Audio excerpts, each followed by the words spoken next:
বাংলাদেশের এখন সবচেয়ে বড় ঝুঁকি দাঁড়িয়ে গেছে হলো যে আমরা নদীমাতৃক বাংলাদেশ, এই নদীর উপরে আমাদের খাদ্য নিরাপত্তা ডিপেন্ডেন্ট। এখন আর নদী খুঁজে পাওয়া যাচ্ছে না। এনার্জি সভরেন্টি যেটা বলে, সার্বভৌম, যেটা অবশ্যই পরিবেশ বান্ধব হতে হবে।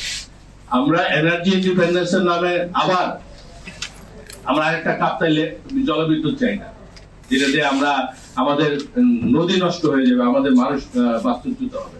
আমাদের এনার্জি ইন্ডিপেন্ডেন্স বা এনার্জি সেলফ সাফিসিয়েন্সির নামে আমরা এমন কোন সোকল ইকোনমিক ডেভেলপমেন্ট চাই না যেটা দিয়ে আমার দীর্ঘমেয়াদে ক্ষতি হবে।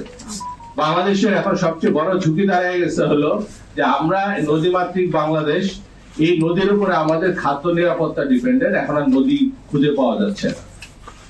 তার মানে হলো এই যে আরেকটা আমরা রূপপুর পারমাণবিক বিদ্যুৎ কেন্দ্র করলাম 2400 মেগাওয়াটের।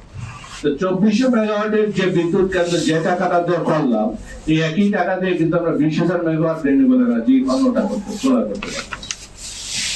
তার মানে হলো এই যে আমাদের নিরাপত্তার নামে আমরা অন্য আরেকটা পার্সপেক্টিভ, ড্রাই সিজনে পদ্মার পানি কি পরিমাণ থাকে।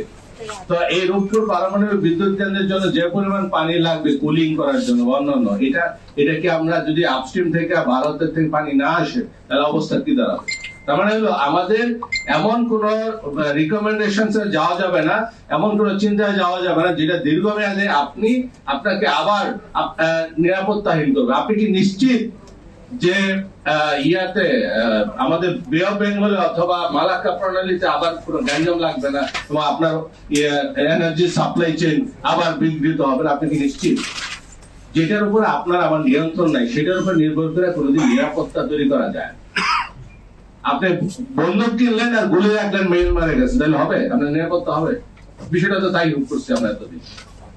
আমার জ্বালানির ইম্পোর্ট আমি 90% আনছি বিদেশ থেকে আসবে। তার মানে হলো এইগুলো আমাদের এক ধরনের বড় চ্যালেঞ্জে দাঁড়িয়ে গেছে। তো আমরা যদি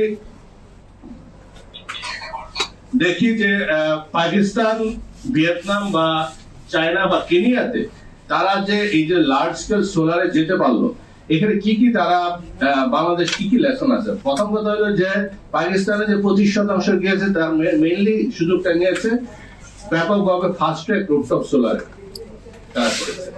তার মানে ভিয়েতনামে কি করছে যে গ্রিড রিফর্মটা করেছে এবং পলিসিটা যেটা আমরা এই যে 10,000 মেগাওয়াট যেটা আগে প্রেজেন্টেশনে আসলো যে আমাদের একটা পলিসি রোডম্যাপটা টাইম কোন বছরে কত করবেন, কিভাবে করবেন, এই রোডম্যাপটা দ্রুত দরকার।